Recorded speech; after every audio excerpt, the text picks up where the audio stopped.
रतन टाटा वो नाम है जिसके लिए हर किसी के मन में प्रेम और सम्मान बसा है। किसी उद्योगपति के लिए ऐसी लोकप्रियता कम ही देखने को मिलती है, लेकिन रतन टाटा ने अपने व्यवहार, विनम्रता, सादगी और सोच से लोगों के दिल में एक खास जगह बनाए। आज उद्योग जगत का वो सितारा हमारे बीच नहीं रहा। तो चलिए दोस्तों, आज हम जानते हैं कि रतन टाटा जी को कैसे सच्ची खुशी प्राप्त हुई। रतन टाटा एक अच्छे इंसान और बुद्धिमान व्यापारी थे। जब भारतीय अरबपति रतन टाटा जी को एक इंटरव्यू में पूछा गया, सर, जब आप जीवन में सबसे ज्यादा खुश थे तो आपको क्या याद है?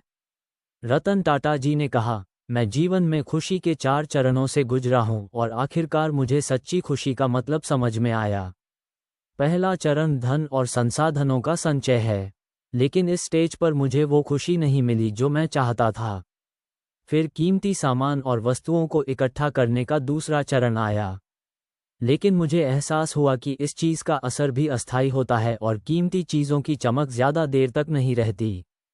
फिर एक बड़ा प्रोजेक्ट लेने का तीसरा चरण आया। ये तब था जब भारत और अफ्रीका में 95% डीजल आपूर्ति मेरे पास थी। मेरे पास भारत और एशिया की सबसे बड़ी स्टील फैक्ट्री, लेकिन यहाँ भी मुझे वो खुशी नहीं मिली जिसकी मैंने कल्पना की थी।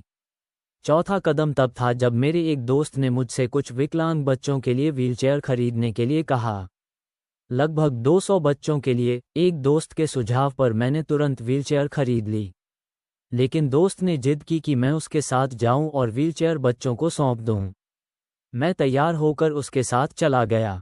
वहां मैंने इन बच्चों को अपने हाथों से व्हीलचेयर दी। मैंने इन बच्चों के चेहरे पर एक अजीब सी खुशी की चमक देखी। मैंने उन सभी को व्हीलचेयर पर बैठे, घूमते और मौज मस्ती करते देखा। ऐसा लग रहा था मानो वे किसी पिकनिक स्पॉट पर पहुंचे हों, जहां जीत का तोहफा बांट रहे हों। मुझे अपने अंदर सच्ची खुशी महसूस हुई। जब मैंने जाने का फैसला किया तो एक बच्चे ने मेरा पैर पकड़ लिया। मैंने धीरे धीरे अपने पैरों को छुड़ाने की कोशिश की, लेकिन बच्चे ने मेरे चेहरे की तरफ देखा और मेरे पैरों को कसकर पकड़ लिया। मैंने झुककर बच्चे से पूछा, क्या तुम्हें किसी और चीज़ की ज़रूरत है? बच्चे के इस उत्तर ने न केवल मुझे आश्चर्यचकित कर दिया, बल्कि जीवन के प्रति मेरा दृष्टिकोण भी पूरी तरह से बदल दिया। इस बच्चे ने कहा, मैं आपका चेहरा याद रखना चाहता हूं ताकि जब मैं स्वर्ग में आपसे मिलूं तो मैं आपको पहचान सकूं और एक बार फिर से आपका धन्यवाद कर सकूं।